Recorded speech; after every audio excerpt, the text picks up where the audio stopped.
Okay, everyone, I'd like to call to order this joint meeting of the Norwich Public Utilities Board of Commissioners and the Sewer Authority for Tuesday, January 24th, 2023. All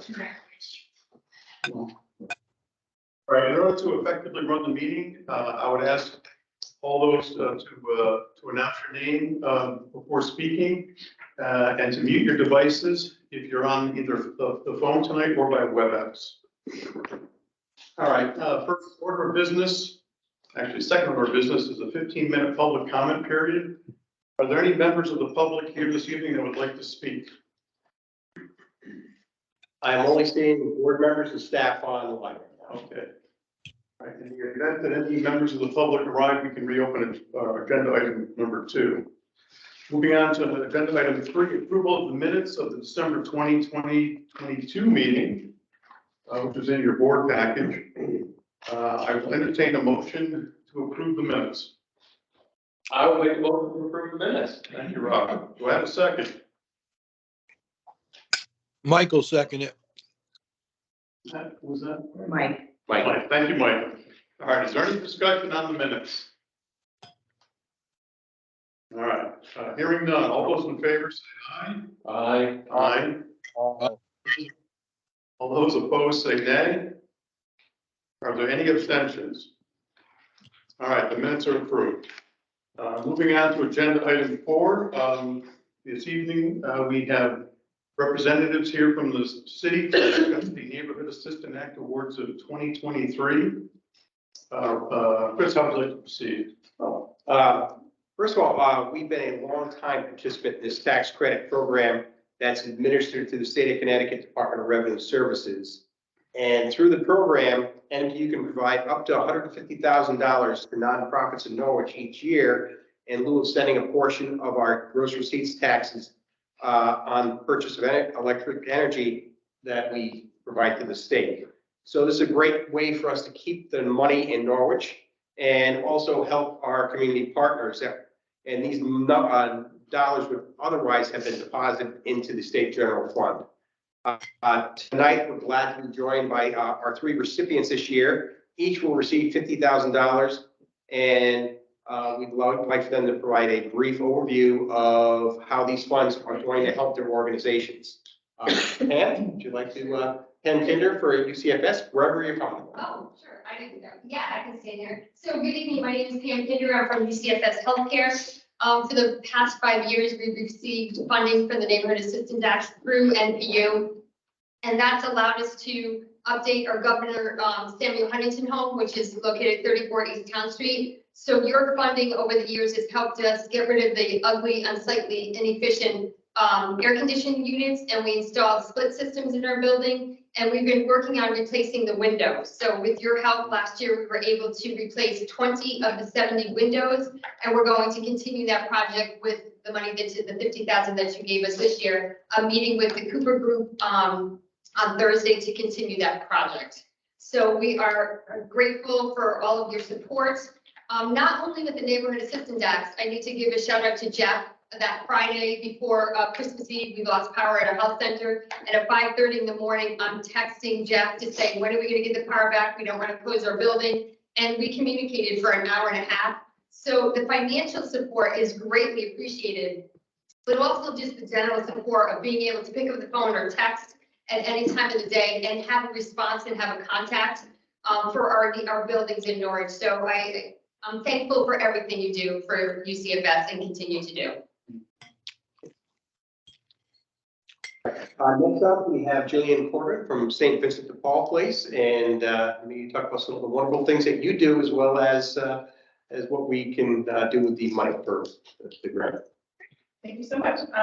As many of you know, St. Vincent de Paul Place owns the former St. Joseph's School building, which is almost 100 years old. I think you guys can relate. We made many improvements and repairs since we moved in 10 years ago, and Norwich Public Utilities has worked with us since the beginning. You've helped us coordinate an electric transformer upgrade. You've helped us fix a troubling sewage problem. You've helped us retrofit an old lighting system, which has since paid off for itself in savings with new LED lights. In 2019, you gave us funding to install an energy-saving dishwasher through the Neighborhood Assistance Act. That project helped us save money on purchasing paper and plasticware, which is also better for the environment. Our current project, which began 2 years ago, is to install an HVAC system and to replace the basement exterior windows that are over 50 years old, which NPU has generously funded through the 2020 and the most recent 2022 Neighborhood Assistance Act. The basement, which is about 5,500 square feet and 50% below grade, consists of 2 habitable areas, including the dining room and adjoining kitchen. Since there's no air conditioning or suitable ventilation systems, the humidity and air temperature in the basement is very uncomfortable for guests and staff. Being a drop-in center, many people come to us to get out of the heat in the summer and the cold in the winter. Up until now, our definition of a cooling center was to put a big AC in the classroom upstairs and bring 20 people at a time up there for some relief. This new HVAC system will make our building safer, healthier, and enjoyable. It will make a great cooling center in the summer for everyone to enjoy. The unit in the kitchen, as well as the unit outside, are in place, and they're pending unit install for final connection by the beginning of March of this year. The neighborhood assistance money this year will help us to complete the HVAC project. Chris LaRose, your leadership and efforts to help businesses grow and be more efficient, also what you do helps us keep our expenses low so we can focus on our mission of meeting the immediate needs of the community. Thank you so very much for being a great neighbor and a partner in making our neighborhoods a better place to live in. On behalf of all of us at St. Vincent de Paul Place, we thank you, the board, and all of the staff at NPU very much for your generosity and continued support. And our third project this year is for the Buckingham Memorial Association. And Dave Bishop, can you give a brief explanation of the project? Hi, thank you. I'm Dave Bishop. I'm on the board of directors of the Buckingham Memorial Association. I'm filling in for Jen Cable, who's the president, who was called away, and her other.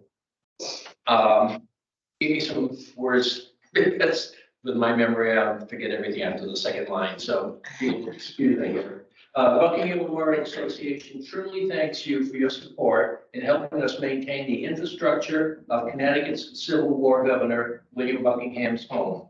When Abraham Lincoln set out a call for troops and Connecticut's elected officials debated for too long on the issue of how much to spend to outfit our troops on the battlefield, Governor Buckingham spent his own money, and President Lincoln did not let it go unnoticed, stating, "Connecticut has the best outfitted troops." This grant will allow us to continue the restoration of the Buckingham Memorial at 307 Main Street by replacing the single pane and broken windows with energy efficient windows, and at the same time meet the standards for buildings on the historic register. This was once called the city's major historic shrine by the Bulletin, and we are working hard to live up to that title. Thank you for helping us. Thank you. Chris, just parenthetically, it fits into the small world category. I got an email from my wife 2 days ago, I guess, who had gotten a Twitter feed from you showing a submarine and the Santa Maria in the Thames River, which you had just sent parenthetically for some reason. And I don't know you, but she does. I'm the one who wrote the story, so. You're Staley. Yeah, that's right. Oh, yeah. Oh, great story. I mean, when I saw that picture in the paper with the story, the way you wrote it, I said, oh my God, that's terrific. The only one good one I ever did. Oh, I'm glad to meet you, sir. Good for you. Yeah. It is small world, isn't it? Yeah. After 45 years, you get to. That's right. I'll see you in another 40. There you go.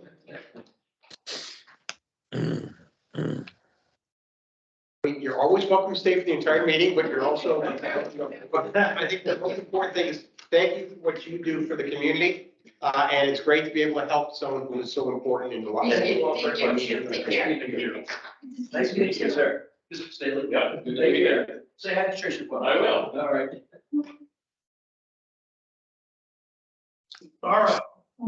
To agenda item 5, We have the information and updates provided in the board package, which everyone should have a chance to look at. Were there any questions or comments? I'll start off with the leadership team update.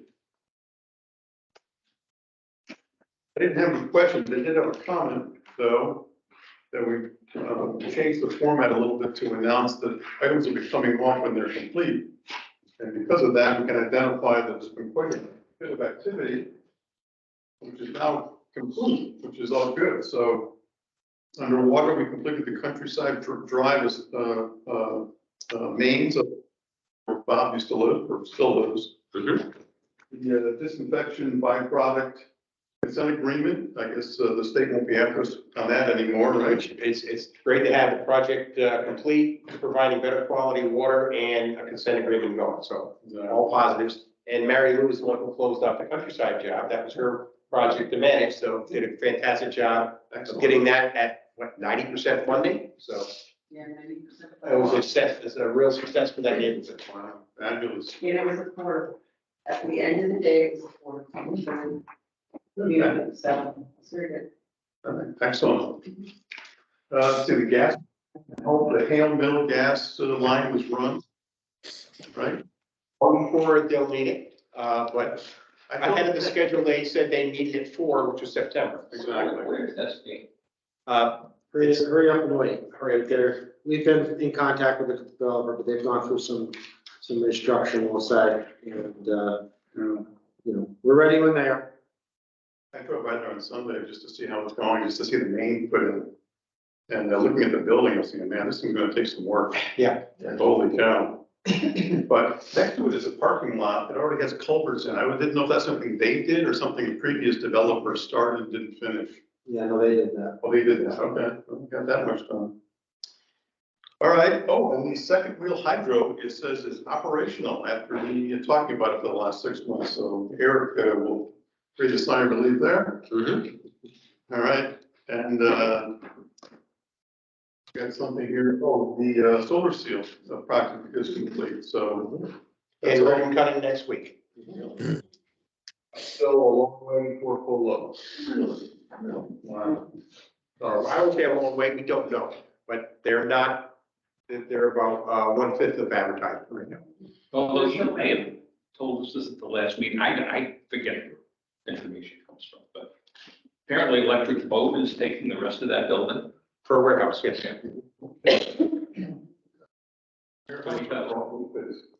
Warehouse is what we've been told, right? Yeah, we're not. 2 individuals working under Two, correct. No kidding. Yeah, we don't have enough place to put things, you know? it. Very close, easy to truck in Quonset Point, right? I rarely go to Quonset Point, but they put up 4 or 5 new buildings there. So the facility's twice as big as it used to be. More space. I don't know what they're doing. They're putting every part of the submarine in a little bin and putting it on shelves. That might explain it. All right, if there's no other additional questions for the leadership team update, we'll move on. We have the financial update. Are there any questions or comments on the financial update? We also have the budget schedule in there, and the budget, I don't know if that has not been amended, because today we just found out our council meeting is moving from April 4th to April 10th. So we'll update that and send that an email out to the board on that. Okay. So I don't know if this is appropriate for the financial report or not, but I'm just curious.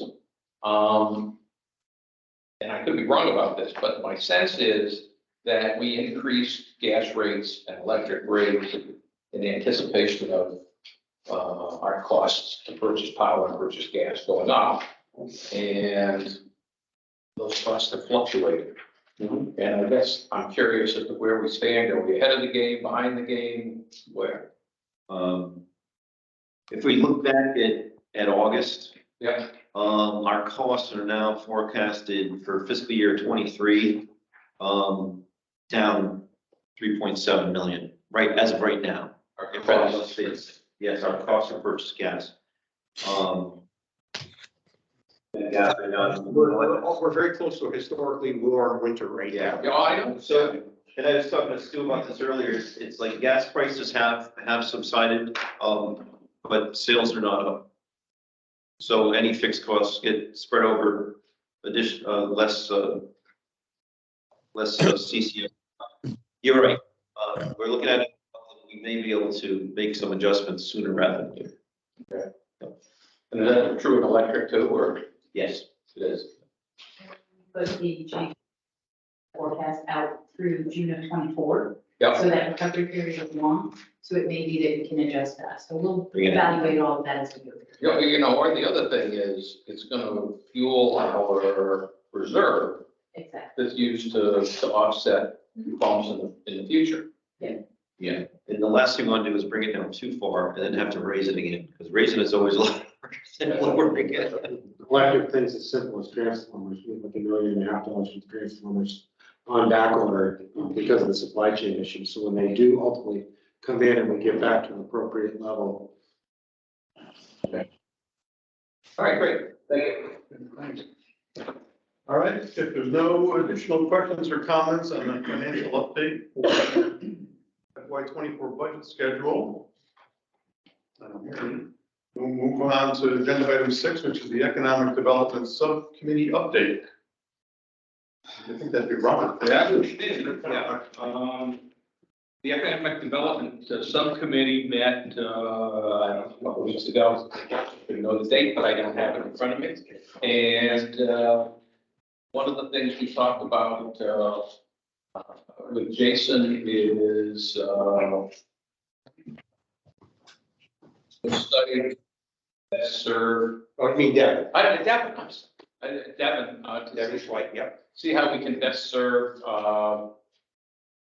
school buses that are going to receive some federal funds in order to convert to electric, post office that's going to receive some federal funds to convert to electric, and maybe even seat, even though their headquarters is technically in Preston, so we're not able to serve them there, but maybe we could have a transportation center or something like that. I think that's probably the biggest single thing that we talked about. It was kind of an interim type of thing. We could go with new plan to get together with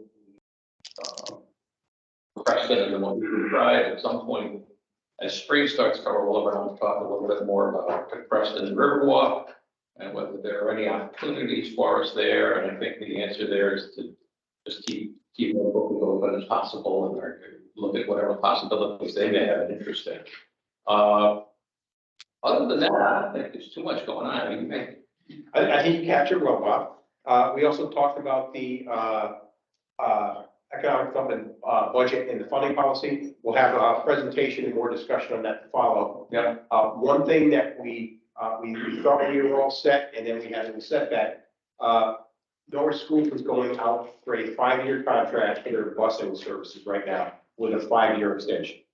And we had provided an alternate potentially for them to incorporate for electric vehicles.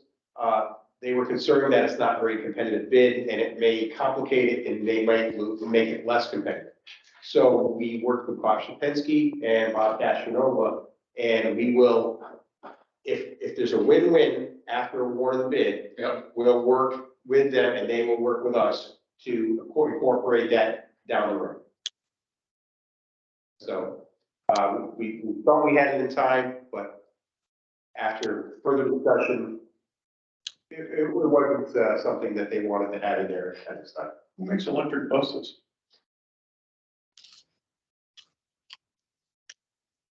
They're making them. I'm not sure who the manufacturer is. Do they take gas buses and just convert them, or are they brand new electric buses? Brand Brand new, really?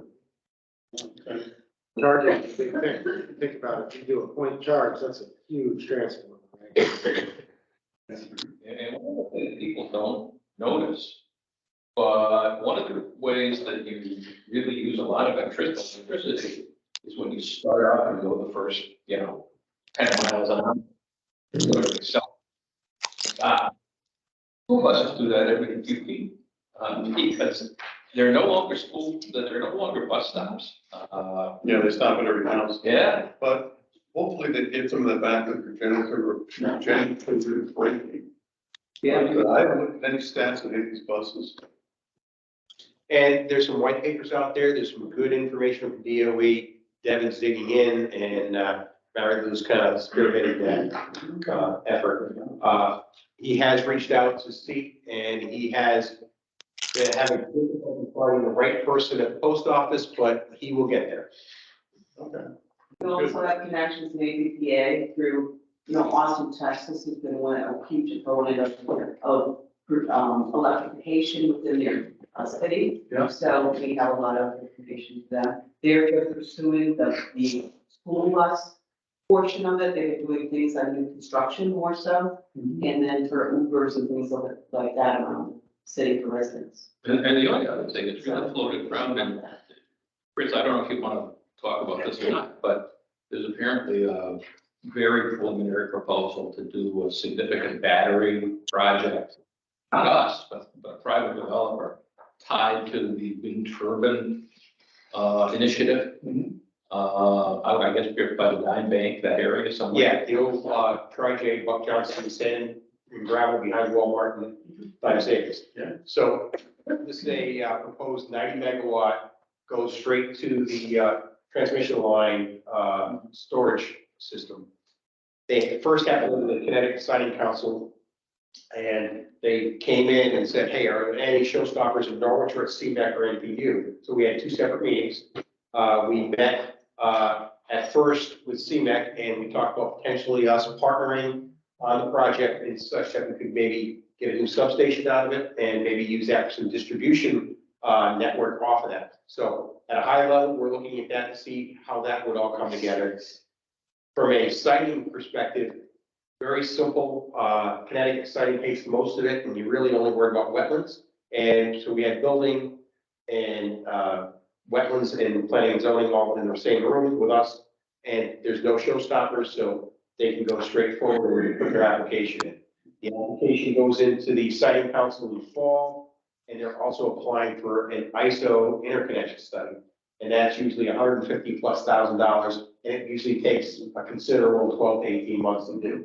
So what they're looking at is getting the information to whether it's a go, no go in the next year and a half to 2 years. Then they put in the bid in the market, and they would be bidding in 2025 for a 2028 market. So it's a long way out still. But the big thing is, it would be a significant tax generator. Norwich. Absolutely. And if we could use that to get a robust, brand new substation in, and we operate and maintain the substation, it's a win-win for both of us. So that's how we started those discussions. And that's literally, I think you said 3 times what Norwich uses. On a cold day, we're, in the 60s, but normally we're, significantly less. So why did they pick that spot? And It's in an area where potentially it's close to New London. It would fit well in with the New London wind turbines. And so the winds died down. They called and put. But it's like the first piece of property they could find between Long Island Sound and. No idea. It's flat. Yeah. It's right on the power lines. Yeah. And it's between potentially Rhode Island and. So private entity, do they have to go through CMEC because it's in Norwich, or they can do their own? They can completely do it on their own.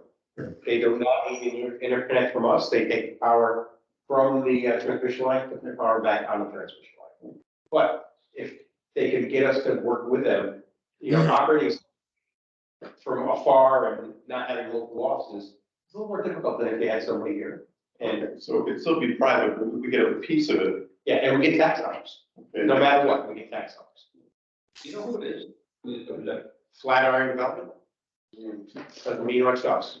A bunch of investment bankers.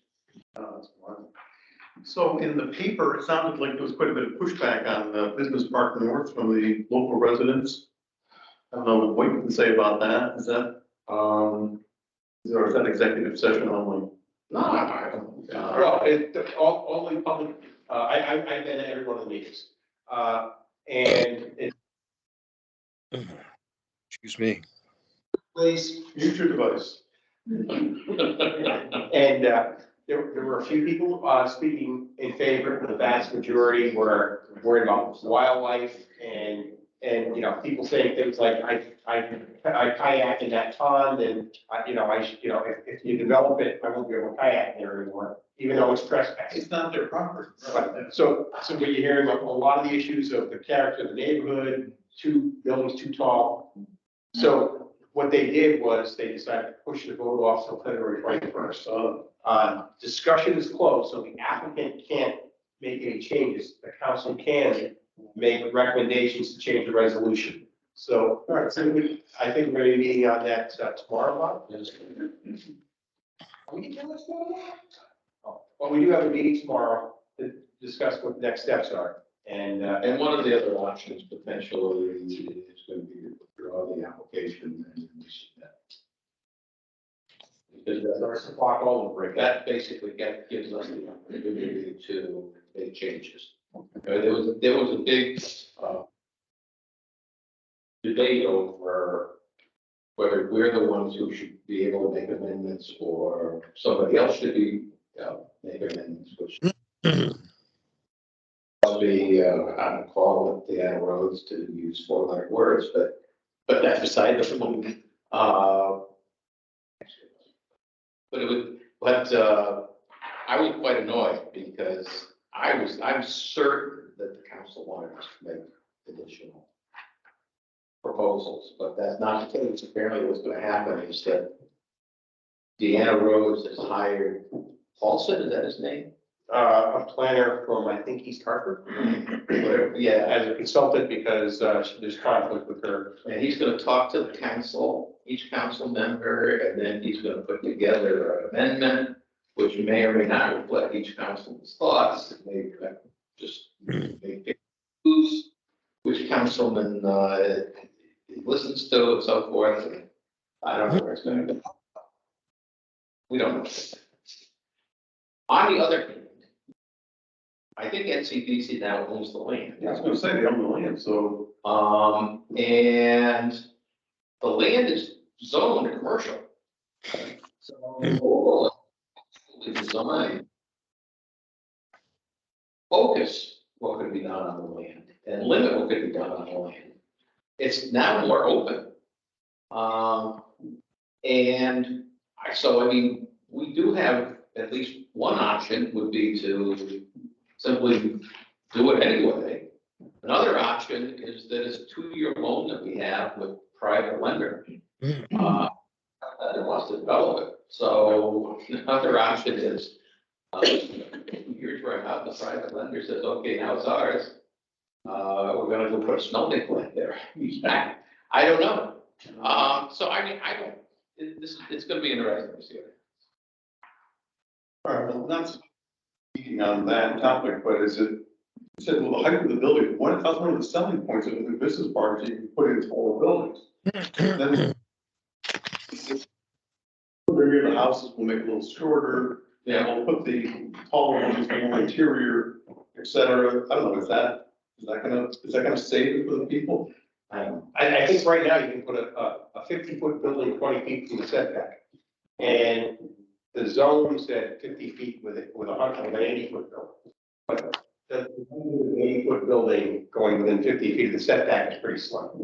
All right, So there'll be more to come in the next 3 weeks. I mean, if I had a debt, my debt would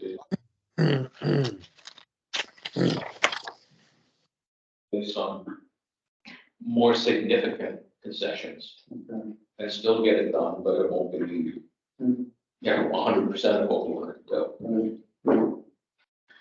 I know the council's gonna have a little more trouble focusing on these big meetings because the budget the process is starting, so. That's a big timely activity of the council in the next 3 months. And you have,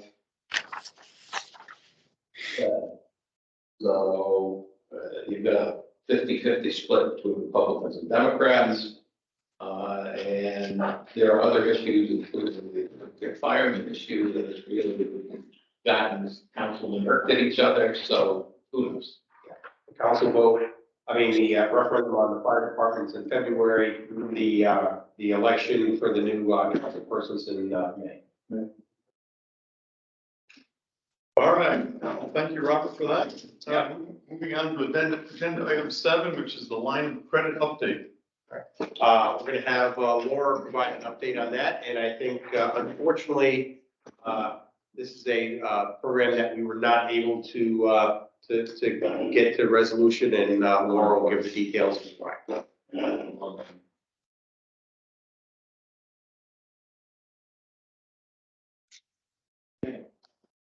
Start with a little bit of background. Everybody here is very familiar with this process, but we started with establishing a team at NPU. The city comptroller, the city treasurer, our appropriation council, and our bond council. Who's then was developing the debt management policy, which we did.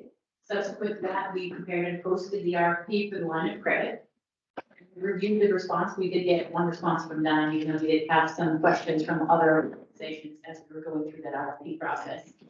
We worked with Dime, negotiated a commitment letter, and from that process received approval of the board, the city council, and the commission on the city plan. So we moved forward into negotiating the loan agreements. We were unable to execute those loan agreements as of January of 2023. There were some Dime requirements that stopped this process from coming to fruition. There was issues with collateral versus a revenue pledge. The Dime required further collateral. They required a full faith and credit of the city. This would have pushed us into processing, going through referendum because it is a threshold. And that is not something that we had contemplated with this process. Again, a $10 million line of credit for a referendum would have been a bit of a challenge. And our original process was the pledge of our gas and electric revenues. And that was acceptable at the beginning, but as we moved through the process, understood by Don that it was not going to be something that they could work through. Secondarily, the first lien position. Our existing CMAX purchase power agreement has priority. It requires us to pay our operations cost. And because of the way that the bank position is on the first lien requirement, they could not accept that process either. So establishing a line of credit with Dime Bank isn't possible at this time. We will continue to meet with them, work with them to see if there is any opportunities for us to partner in the future. It was a exercise about 2 years in the making, and we did learn a lot through this process. Okay. Oh, well, Thank you, Laura. yeah, thank you. Their need for collateral and was what, future revenues was not enough. There's, if you have a massive storm and all your infrastructure's out, how are you gonna pay us off? That was what it came back to. Okay. Very well. All right. Moving on to agenda item 8, which is the sewer bid schedule.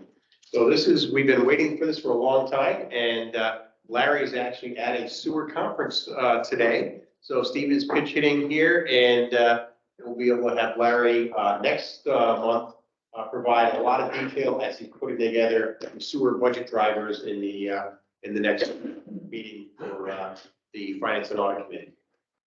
Okay. So, yep, the good news is our wastewater treatment plant design has been approved by the state, so we're moving forward with bidding. We expect to be ready for advertising the bid this Friday, actually. Deep wants us to post that in the Hartford Current, but we're also considering the New York Times and the Boston Herald. Is it the Boston? Boston Globe.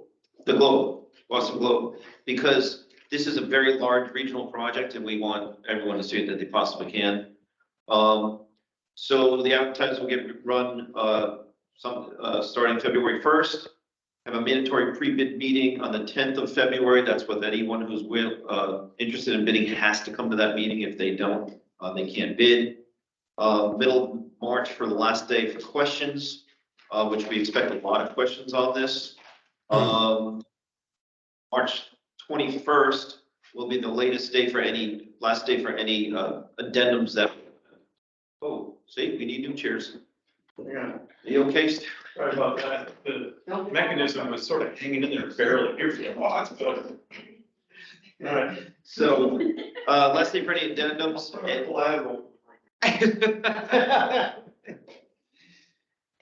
We offered up the jet, but they weren't interested. And then the last day, March 29th for the bid opening. Now, we're expecting, or our engineer is expecting maybe 60 to 100 questions a week on this because it's such a big project. So we definitely expect that's scheduled to get extended out 30 to 45 days, but we don't want it to get extended out more than that. So mid-May is more likely when we're going to do the bid opening.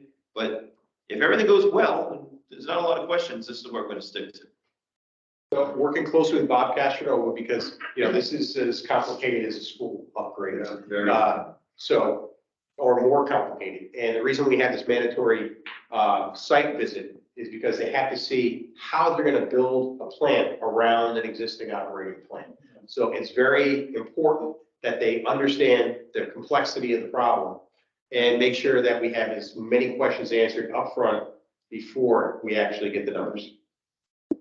So is someone going to come in and do the whole job, or are you going to do it in bits and pieces, or you don't know? There'll be one contractor that we'll contract with one company, and they'll have many subcontractors coming in different areas of expertise. So 15 years ago, when we started down this path, I was praying for longer than that. We wanted to do this in sections and pieces. And they said, you'll never get the priority points and you'll never get the funding to do it. And that was our ideal thing. And we had a lot of our system already upgraded if we're allowed to do that. But we had to do it as a single package. That's the only way the state handles these things. And single package to get the whole plant upgraded. And then the 500-year flood took over for the 100-year flood. So that's kind of how we got 15 years of progression. We're finally at the end zone. And, you know, it's time to start. This is a 3 to 5 year project. Where do we stand on financing of it? And in particular, we were looking for some ways to offset some of the local costs. So, anything that is a straight upgrade is 20%, anything with nitrogen is 30%, anything with CSO removal is 50%. We're gonna get a blend of a little over, what, 33%? Yeah, they're gonna, depending on what the final bid is and all that, they're gonna determine what the final numbers, right? Have they done, I don't think they've done that yet, but I think the estimate's around 32%. Yeah, so then Kathy Austin in 2014, Senator Austin was able to get us an additional 5% funding. We're gonna be meeting with Deep and the Commissioner of Deep, you guys, to go over how that's all gonna come into play. So long ago, anyone who was working there is no longer working there in regards to the plan. So, I mean, Bill can attest to that. The 2014 group that passed, that was there when we got the extra 5% passed by Senator Austin is no longer there. Yeah. So we're gonna meet with Deep officials and Katie guys to go over how we're gonna get the extra 5% that was passed in the legislation back then. Well, it still exists. It still exists. Yeah. Because I got a call as a couple, so he said, we're gonna talk tomorrow afternoon, so should I talk? Oh, by all means, yeah. And then, when we get the final bid in, we will have a discussion of the affordability. So that's part of the process. And then we can see if there's any additional funding for distressed communities. And we're also looking for earmarks from Congressman Courtney and the senators, if they can also kick in well aware of the project. They plan on having all of them want to come down for a visit this spring. And the benefits to Norwich Harbor are gonna be tremendous. Yes. They should really. Is that something we can somehow quantify or? Yes, and we've actually talked about that, and we're going to start working on that as this comes to fruition. Because I know that Kevin Brown is, among other things, looking at trying to kickstart marina development again, and just talking to the resident development, so forth and so on. And, you know, one of the real negatives about the marina in the past, and I started covering it when I was in Bulletin 30 years ago, is that Harvard was very polluted. And so you were essentially trying to get people to build luxury housing on a polluted water way. And now it's going to be dramatically cleaner. I think it is going to be. It's going to be perfect, but No, nitrogen limits are gonna go way down, the amount of nitrogen we're putting in. And we'll also be able to take more of a capacity, so less will be in combined sewer. but it just seems to me that if you and Kevin were able to sit down with prospective developers and say, the Harbor's like this now, but it's gonna be this much better in the future, that's gonna change their view of the potential success of a housing project. I would think. And not just the water quality, odor control is also gonna be significantly enhanced. And on those hot days where everything kind of hangs low, you do have that smell down in the rain. And this will definitely be able to help this by trucking out the liquid and more carbon and more, more treatment on the quality of the air being exhausted out of the plant. And Chris, you've been great about this, but I mean, I just think this is a case where two agencies working together, telling each other what they're doing would be helpful. So when we put the estimates together to get the city on board, get funding and all that in place, where did the estimates come from? Did they come from a contractor, or did they come from estimates from what our engineering? So it's our engineering group. So CDM Smith put together the engineering group. We did a value engineering exercise. They incorporated those changes and they came up with $160 million before inflation, before supply chain, before other issues. So we don't know how bad it's going to be because these companies are trying to be competitive and they're looking out in that 3 to 5 year window. In 3 to 5 years, the majority of the short-term issues are going to be resolved. So it's, it'll be interesting to see how it all comes along. But our funding that we believe, or the funding that we put in place is public information, so they would know that. Absolutely, yeah. So it's the job to meet the funding targets, or they're just gonna come in whatever it costs. It's whatever it costs. And, if you say 160 and, Bob's sharpening his pencil and he knows you're going to be pretty competitive, and he might put in 159 and Bill might put in, 250, right? And hoping nobody else. That's why we're trying to make it competitive. A lot of people seeing it, bidding it. We're going to really try to make it so we have as many people in the ring as we can. All right, so how do you balance it? Like, is it just cost?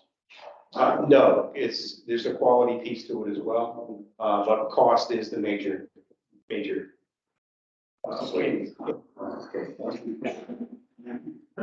All righty, very good. Thank you, Stephen.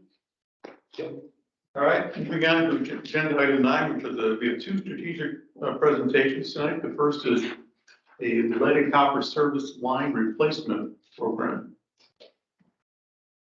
Right. So this is being kicked off because we got the $600,000 bond in December, and we did not even know that we were up for that bonding at that time. And so subsequent meetings with DPH is leading to where we are now, and we need to get something out for an ordinance by the council and a funding approval from the board to proceed. So Steve, if you kind of go through the history and where we are. Okay, just to start off, so everyone knows what we're talking about, in case you don't. This is a diagram of a water service for a residential home. Where here's the road, here's the foundation of the house, here's our main in the street. So we're talking about this service line here that goes into the house. To the best of our knowledge, what we've been told is that everything on our end, so in the blue, that's everything that we own, comes to a curb stop. And this is everything that the homeowner or the business would own. Everything that we own has been replaced. There should be no lead or adverse materials. We have to verify that though. That was funded in the 80s and completed, and our records show that it's been done, but we don't know if we're 100% accurate. Right. And then on the customer side, that would only have been replaced if it was lead, if they happen to get a leak and they had to replace it with another material. So we're really talking about the whole entire line, and this money would be used for a private property. So it is a little bit different from what we usually do. That's usually the responsibility of the homeowner, right? Correct. So why does it say lead and copper? I think copper was named as solder. Yeah, I think before 1980, that's lead solder. Yeah, mid-eighties is when solder was, required to have no minimum amount of lead in it. Right. How far do you go with that? Do you go inside the home and Just to the meter. just to the meter? Okay. And then maybe all the copper pipes and lead-based solders inside the house, but we treat our water so that it's not corrosive, so it shouldn't be, it probably not a problem even now. So we do testing every 3 years. We've never had an issue, we've never been in violation, and erosion inhibitors are what caused that to happen. When you look back at Flint, Michigan, they did two things. They switched to a very corrosive water source, and they didn't put corrosion inhibitors in. So all of a sudden, all that lead pipe just started leaching out like crazy, and you're impacting, children and people drinking that water. I don't We know never, if you've gotten any negative comments or anything, but I thought the whole story was not fair because first, first it was Flint, Michigan, and now it's Norwich or something like that. And and it's not Norwich, it's every municipality Yeah. throughout the entire country. no, I didn't know, I agree. I mean, but I think that was just, I don't think he knew what he was talking about. It was it was Matt, and we gave him information in advance, and we asked him to do some research. Sometimes you get a balanced story, and sometimes it's a challenge. You don't have to worry about clear, you don't get to shoot at the end of the We'll be getting information on this later in the week. We've already had some discussions, and she's always been fair. So. Pretty good. Okay, just for some background, the original EPA lead and copper rule was established in 1991. Originally designed to minimize lead and copper levels in drinking water. And back then it's primarily by reducing corrosion, that Chris, adding corrosion inhibitors to the drinking water. But it also established at the time action levels for lead and copper, corrosion treatment, water quality monitoring, source water monitoring, public education, and lead service line replacements, which we've done all of this for many years. And the way that occurs now is basically we have to do a sampling of customers. It was 1 year, now we have to go to 3 years because of our new plant. It used to be once every 3 years. Right now we have to do it annually. You have to basically give liter bottles to the homeowner. When they first wake up in the morning, it's the first liter that comes out. They have to run it for a certain amount of time, and they call us and we pick up the sample. And basically, this is not working, Nick. There we go. So the lead and copper rule was revised by the EPA in January of 2021. And basically, it's now the lead and copper rule on steroids, I would call it. Everything has been strengthened as far as requirements go. And this update is called the lead and copper revisions rule. And it's very thick. It's hundreds of pages long. So what we did is we issued an RFQ in March to find a firm to lead our lead and copper replacement program. And we retained Arcadis in October of 2022 as a result of that process. And they come in with a lot of experience. I can't think of some of the bigger cities that I think they're working with. New London right now. I believe they worked in New Jersey. They have a very streamlined process for doing this. And some of these cities like in Newark, New Jersey, they had 5 crews going at a time. You're doing whole streets at a time. So they have a lot of experience in this. Our program is going to include, a complete service line material inventory, and this stems from the requirements of the rule. We right now have over 5,000 unknowns regarding what the material is on the customer side. And the way the EPA and Deep look at that is, or Department of Health, is unknowns are considered lead until proven.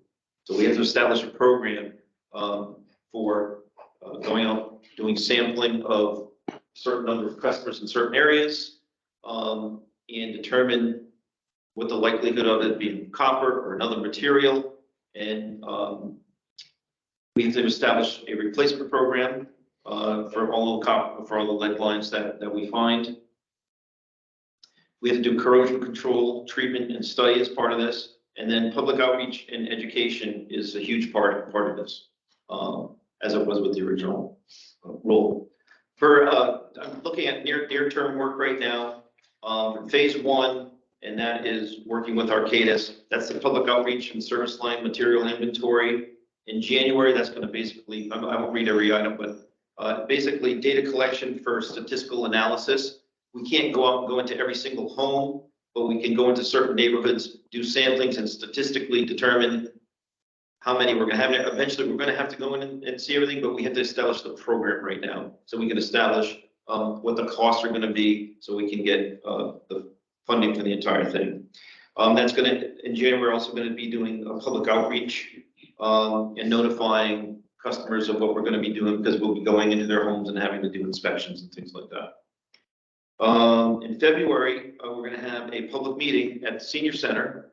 And again, as a public outreach, let them know everything that we're gonna do. Arcadis will be there, our staff will be there, hoping to have Department of Health there as well. And to address any questions that anybody has. And then we're gonna train our staff to, at that time, to also go into houses and determine what the materials are, and train them how to do that. And then we're gonna do an in-home survey of 150 residences in February. And based on that data in March, we'll analyze that data and determine where else we have to go from there. Is it pretty easy to see whether it's lead coming out, from the street into the house? Just like going to the basement, or do you have to dig? You have to go to the basement. Yeah. You have to go to the But basement. no digging up invasive work? No, ultimately, we will have to do that if we can't determine it, or to prove, to verify what's on our side. But that can be done, if we're gonna replace the line, that could be done at that time. And if there's copper, if there's a copper line, will that have to be replaced too? No. Or- So the majority of old copper lines are flared fittings, not soldered fittings. So everything that was done to our standards does not need to be replaced. Now, Is there any information like in the building department that might, because that's a huge undertaking. so the building department never inspected that. And our records are only as good as when we were notified. So if this failed and they did it themselves, or they got somebody who didn't call us or do a permit, if you got a plumber who knows how to fit off a curb, why would they bother us, right? And so if we found it, we got the records. If we didn't find it, we didn't get the records.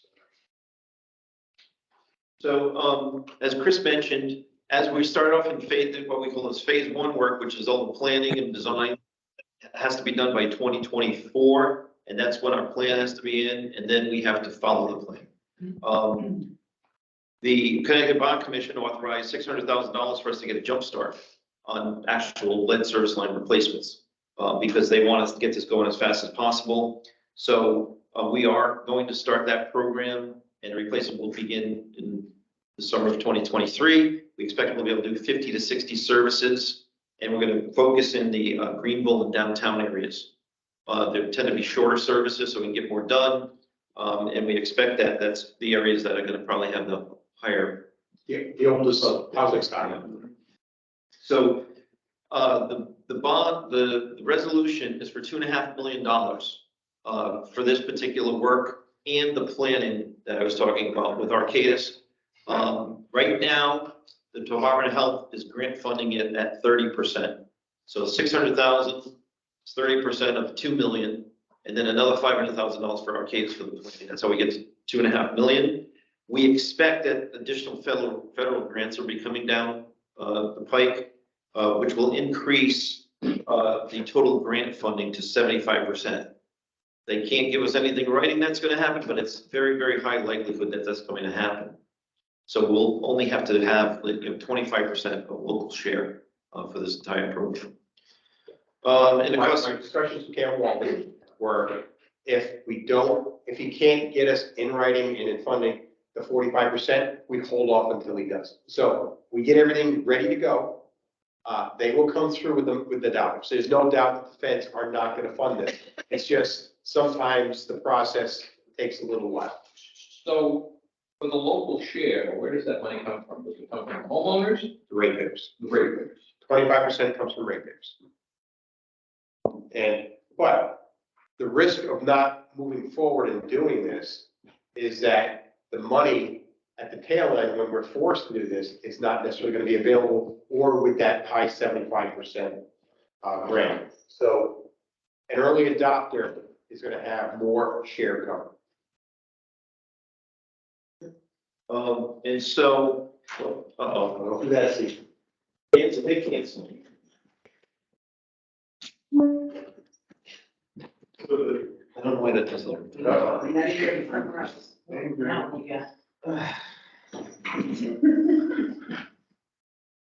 Technology. Whoops. 25% comes from the water division or comes from the person? Water division. Now, the homeowner, as they go to the next phase, they get all the water systems taken care of. Then you have the inside the house requirements. And I would imagine for apartment complexes and rentals, that is gonna happen, you know, it's just a matter of time before they make the inside plumbing get taken care of. So right now, it's strictly residential, private. No, this is both. This is both. It's everything. And one of the challenges, you have absentee landlords who are not necessarily gonna show up to the senior center to listen.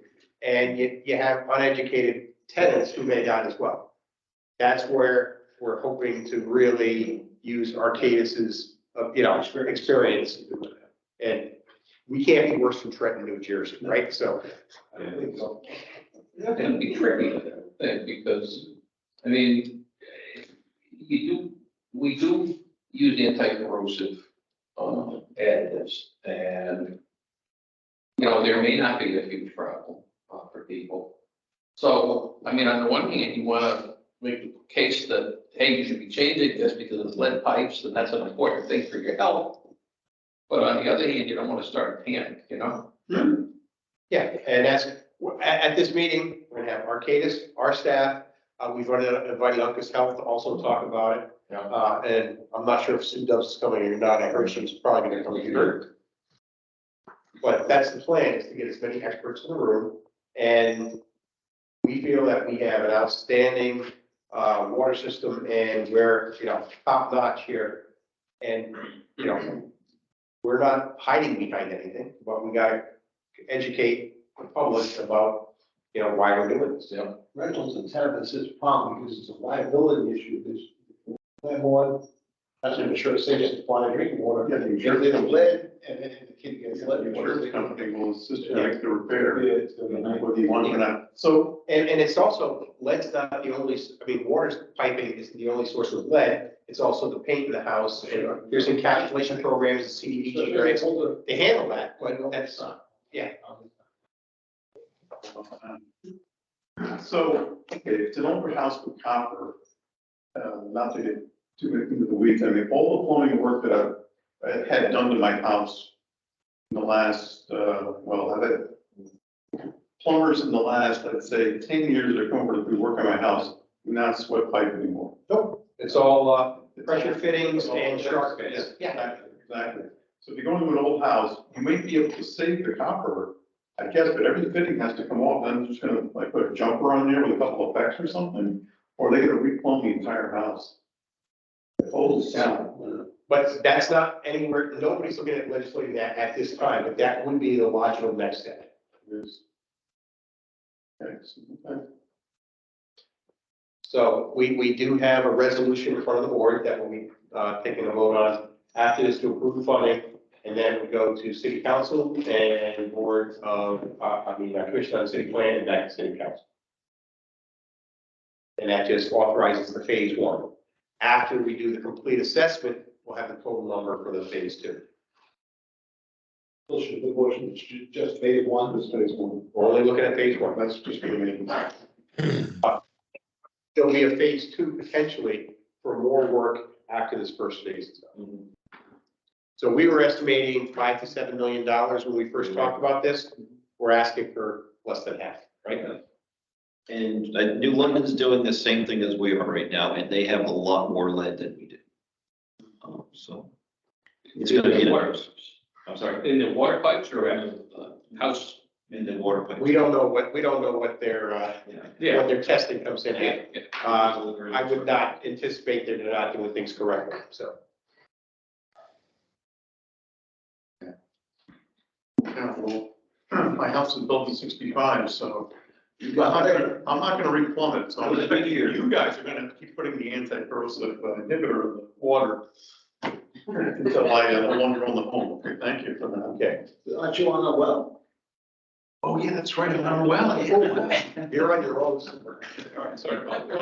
All right, I'll start adding the inhibitor myself. Thank you.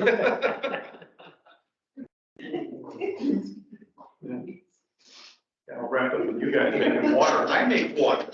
Yeah. All right, moving on to the second strategic presentation, before I'll finish with that one, would be the Economic Development Subcommittee budget policy. Correct. So this is a policy, we did the initial draft and discussion in the Economic Development Subcommittee. Laura is going to lead a discussion on this, and everyone was able to get a draft in their board package as well. So Laura, if you can lead the discussion. Sure. So we'll start with a little bit of policy background. The goal of this policy is to promote the reasonable economic development in Norwich. We want to keep the NPU level of support for this within industry norms and to also maintain competitive and equitable rates across our territory. Some historical background. NCDC funding was supported by the CMEC Economic Development Funds. This was contributed to a NPU as part of our purchase power invoice, and expenses were directed by NPU and processed through CMEC. As a result of the audit recommendations subsequent to the fiscal 19 audit, it was recommended that all member utilities manage this in-house as opposed to CMEC, and so we took this internally. That was a CMEC audit, not the NPU. It was a CMEC audit, yes, and it was driven by the CMEC auditors. NPU, in taking this over, we knew that we needed to do some research and get some additional information. We found out how much municipal economic development support from similar sized utilities and developed a formula for support. We've since updated that formula to alleviate the volatility of energy prices. We've documented and codified this into the policy document, and it was presented in draft to the Economic Development Subcommittee at the meeting. Next slide. So implementation of this policy. So the annual economic development budget calculation process is to take the total budgeted gas and electric revenues minus the PPA and PGA, again, to minimize that volatility. Multiply that number times the 0.94%, and that'll give us our budget for the fiscal year. NCDC funding is 37.5% of that total number. The balance of that funding can be used for other economic development expenses, including consulting, legal fees, training, conferences. The approval of the economic development budget is part of the overall approval of the board expenses for the budget for that fiscal year. And NCDC will provide an annual update to the NP board in each November, and they'll review and discuss their accomplishments, their progress, their goals, and the budget requirements for the next fiscal year. And that will be right at the beginning of our budget season every year. And that, Kevin, you had that discussion with us earlier this year, or late last year. So next slide, please, and we can look at what the fiscal 24 budget would then look like based on the policy. Our budget gas and electric revenues without the PPA and the PGA funds is just a little over $69.8 million. Multiplying that times the 0.94%, fiscal 24, $256,000. The 37.5% support to NCDC is just a little over $246,000. And the balance of $410,000 would be for other economic development expenditures. So that's how this actually looks in process when applied to the fiscal 24 budget draft that we're working on right now. Less than that now. Correct. This will be increased to NCDC effective July 1 with the fiscal 24 budget. Is the city contributing how much? 150,000, and they are contemplating adding additional funding for this year. These might further discussions with the city manager, and when they start rolling up their budget, just like when we roll up our budget, there's always adjustments that are discussed. Do we know what, salaries and benefits, what percentage is, it covers? the overall budget? So rather difficult, I mean, Bob has been treasurer for a while and no longer treasurer, but it's rather difficult because it's a mix between consultants and staff. So they have Kevin, two full-time admin staff, and then they use consultants such as Devin Schweit and other consultants to manage programs. So it's a balance of both in-house and consultants. Is there a pie chart showing? But, you know, I would guess between Kevin and Devin and the woman who does basically Foundry 66 and that work and the administrative assistant. Yeah. Mary Riley, me, I would guess you're talking about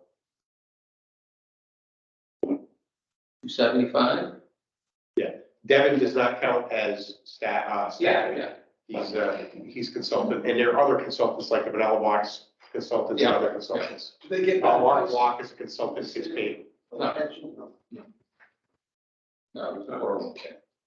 That's something we can ask Kevin next time he presents. Well, I mean, Kevin, I think makes 125. So, I mean, they're not paid huge amounts, and I think the two others make in the 50s, 60s.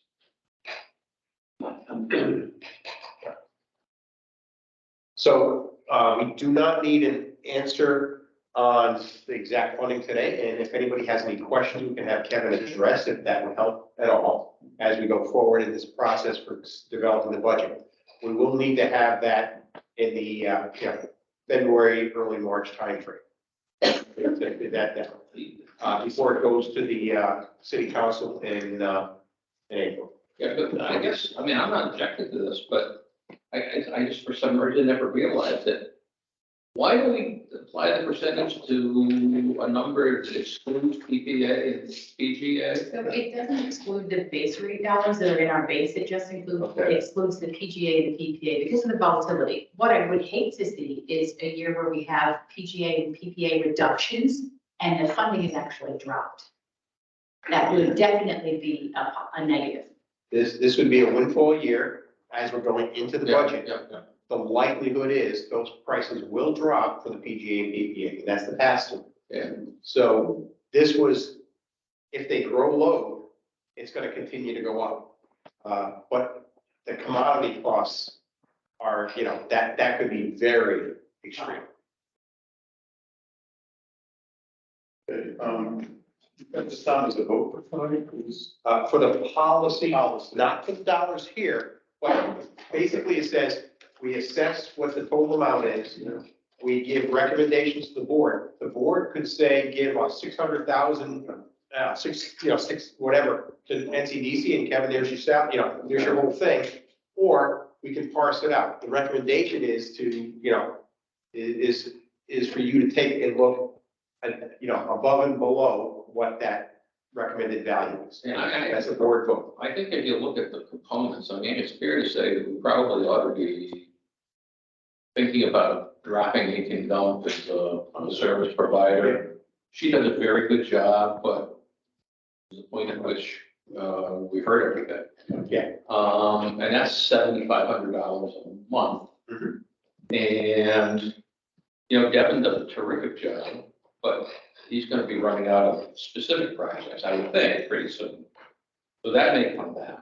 And as far as NCDC goes, they're kind of a precarious position, I think, in the sense that they have a tremendous amount of revenue that comes as part of their administrative charge for the COVID relief. ARP funds, where they're lending to businesses and so forth and so on, and they get 10% or something like that as an administrative fee. But those are going to run out in another year or so. And at that point, unless something else comes up on the horizon, and it always seems to, but they're going to have potentially economic problems in terms of being able to pay their staff to keep going. I don't know what the answer is, quite frankly.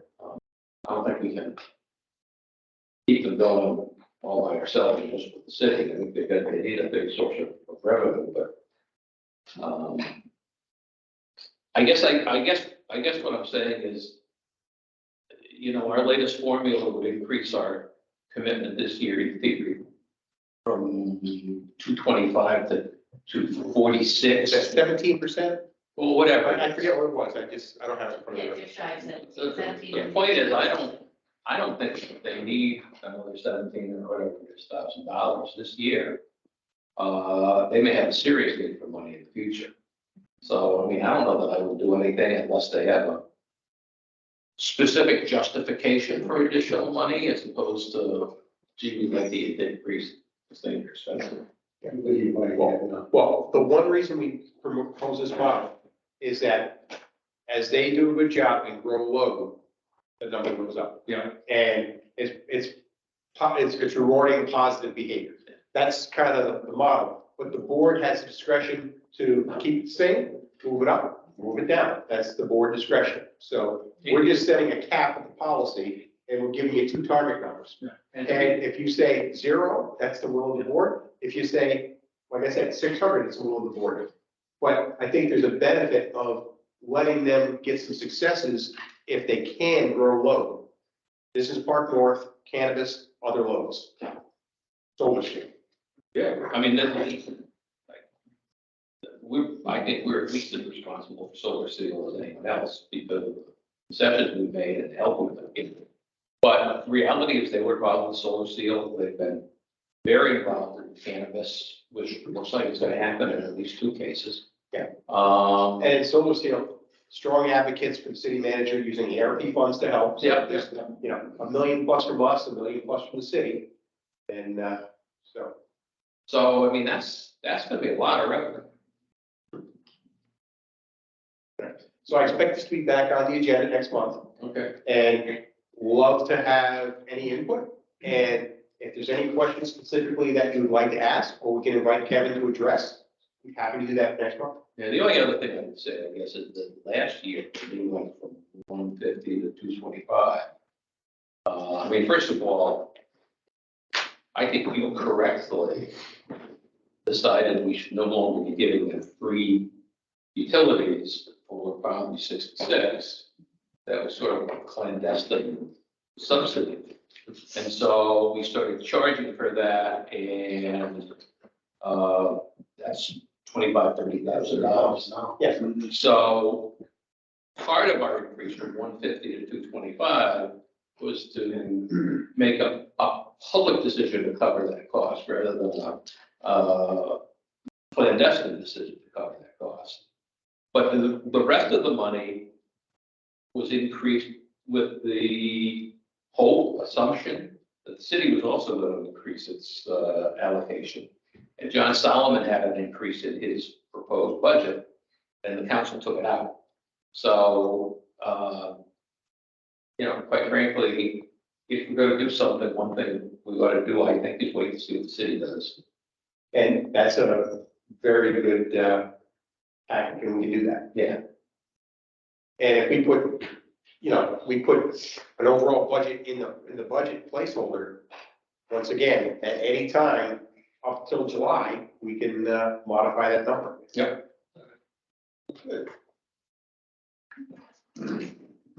All right, there's no additional discussion. Thank everyone for the strategic presentations. In executive session, there'll be no new business coming out or no votes coming out of executive session, or maybe new business. So I would entertain a motion to move agenda items 11 and 12 in front of agenda item 10, which is the executive session. So, all right, thank you, Robert. Second from Bill. Okay, all those in favor say aye. Aye. Aye. All those opposed say nay. Are there any abstentions? Aye. Thank you for that. All right, find that mute button. All right, we have two votes this evening in agenda item 11, which would be the lead and copper service and the economic development we just discussed. So the first I'll entertain a motion to pass or to vote on the resolution for the lead and copper service replacement we just discussed. So, thank you, Robert. Thank you. Second, Bill. All right. Is there any discussion on the lead and copper service replacement resolution? That's a phase one. Phase one. Phase one. Yep. All right. Hearing none. All those in favor say aye. Aye. All those opposed say nay. Are there any abstentions? I think I hear 4, so the motion carries. Thank you. Is Michael still with us? Mike? Yeah. He's muted. He's still here. He's muted. Thank you. Thank you, Sean. All right. I don't know if you can hear me. I said aye. Mike said aye. It's unanimous. All right. Thank you. All right. The second item. I'll entertain a motion to approve the economic development budget policy we just discussed.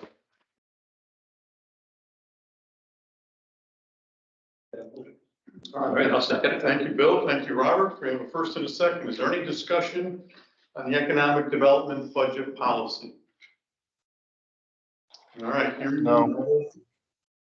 All those in favor say aye. Aye. Aye. Aye. Opposed say nay. Are there any abstentions? All right, the motion carries. Thank you, everyone, for that. Moving on to item 12, is there any new business to come before this board this evening? I didn't have anything, so all that being said or non-said, we'll move on to executive session. Now, I'll entertain a motion to go into executive session. So moved. Thank you, Robert. All right, Bill, second. All right. Is there any discussion? All right. All those in favor of going into executive session, say aye. Aye. All those opposed, Aye. nay. Is there any abstentions? All right, we are in executive session. All right, and tonight I will not need any staff. Okay, look at that. Unless the board thinks there's any reason to have staff, but for the items we have, I don't believe there is any.